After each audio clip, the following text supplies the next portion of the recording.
You want to be a writer.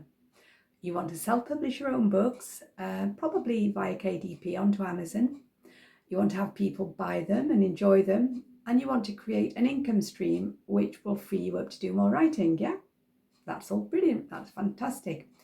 However, here's a question. How much writing are you actually doing? Have you genuinely committed yourself to the process already? Or are you procrastinating? Are you talking about writing? Do you frequent groups on social media where other people are talking about writing and talk to them about writing, but without having got started yet? If so, what is the problem? What is it that's holding you back? What's getting in the way? Well, it's probably fear or overwhelm, lack of experience, self-doubt. Believe you me, all of those things and more, they are perfectly normal. And I know that I myself have experienced all of them. Because it isn't easy. It isn't easy. And you know what? There is a myth that everyone has a book in them. And you know what? I don't believe that's true. People who don't read books, how are they ever going to write a book? Well, I may be wrong, but you know, I can't see how that could happen. And I have come across loads of people who don't read books. In fact, when I first started self-publishing on Amazon, somebody said to me, oh, you're wasting your time and energy. People don't read books anymore. Well, maybe you don't, you know, maybe a lot of the people you know don't either. But, you know, yeah, there are still a lot of people out there who read. And, you know, there's a lot of people who like books. I like books. You know, the smell and the feel of them, rather than, you know, say, reading a book on a device. Yeah, so anyway, but if you've got a burning desire to write, then you probably do have a book in you. You probably do. So there's another thing though, isn't there? Most of us have written the most amazing chapters in our minds. You know, we might be cooking the dinner, we might be in the shower, driving the car, and it's brilliant. I've done it myself. Honestly, I can't tell you how many times I've done it. But the minute we sit down and go to commit those words to paper or computer screen, you know, what happens to them? How did they sound so good in our head? You know, why aren't those words flowing? Why does it read so badly?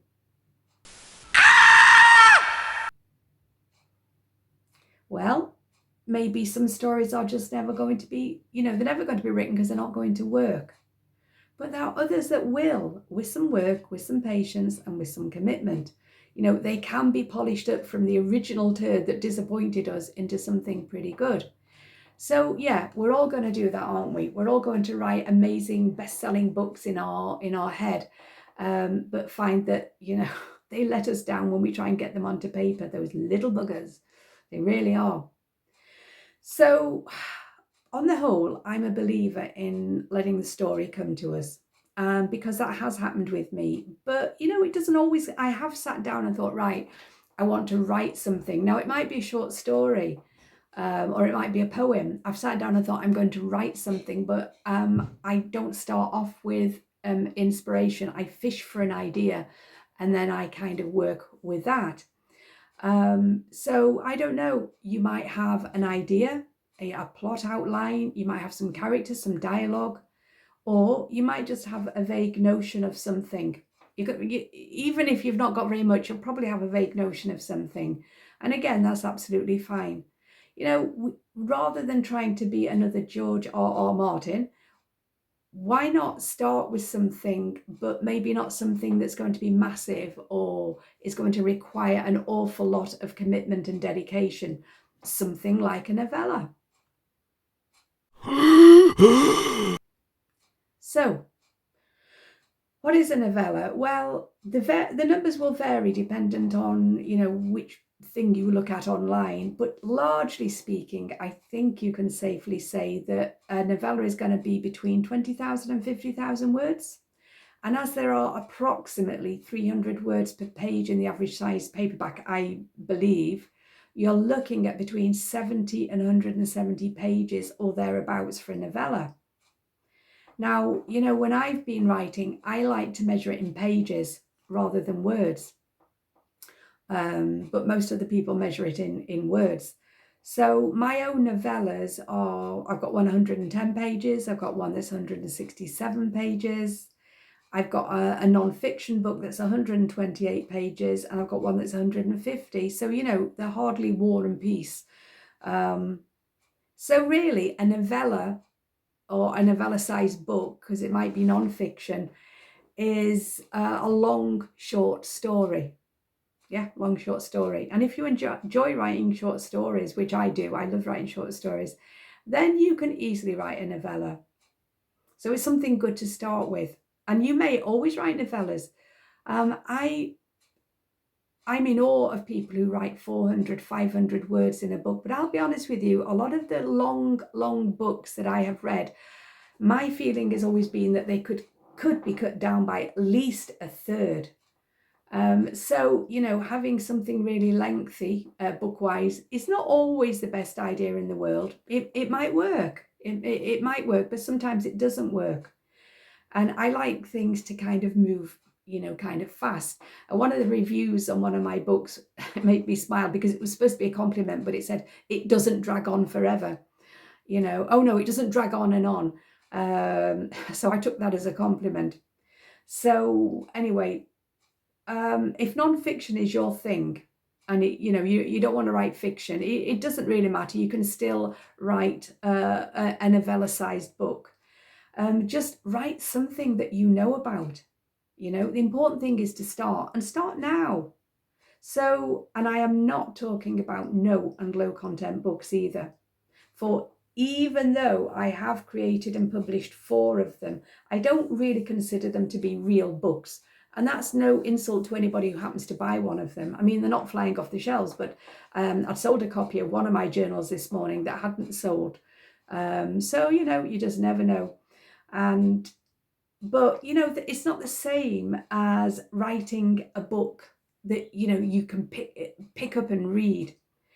So I wrote poems for the journals, and I wrote the prompts and some short pieces for them, but still they're not the same as a book, are they?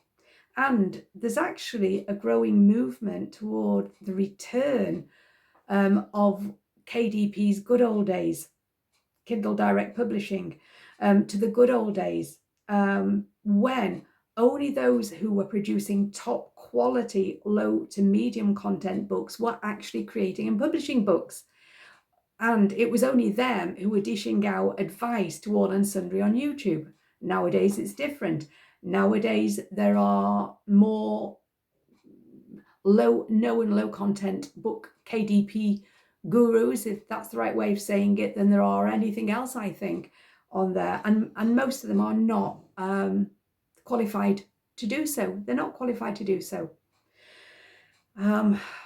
I'm not qualified. There's a lot of stuff I don't know and understand, so I'm certainly never going to tell anybody that they will make thousands if they do this or they do that or they do the other.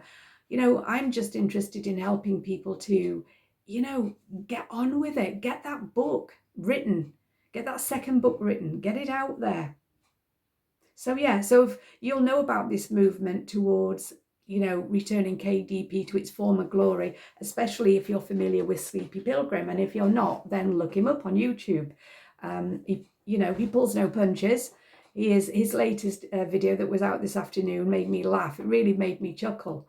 So there's there's a lot of fun there, but by goodness, you know, oof, ouch, there's some stingers as well. Anyway, even with publishing, even when you think, right, I'm going to bite that bullet, I'm going to get on with it, the truth is there are no guarantees. If your aim is to make lots of money and make it fast through self-publishing, you're going to be disappointed, or you probably are, because, you know, most people, that's not going to be their reality. But that doesn't mean to say that you can't just write your book, write what you know about, what you believe in. And as long as you've given it your absolute best shot, then that's all you can do. You can't do any more. And, you know, if you have done that, even if it takes time, the likelihood is that you will sell copies. And once you start selling them, more will go out. And those reviews will come in. And you know what? The truth is that not all the bestsellers or the most popular books are the best written books. They're not all well written books. And I know that from a genre that I write in. I'm going to be writing in other genres as well soon, but I know that particular genre quite well. And, you know, it's not the best written books that get the best attention. It's the popularity of the subject, obviously, but also the popularity of the writer, which does seem to count more than the quality of the book. But, you know, isn't that anyway the secret of success in any area of life? You know what? Give them what they want or tell them what they want to hear, and they will forgive you anything. But on the other hand, if you challenge their beliefs or leave them feeling less certain than they were before, they might even be angry with you.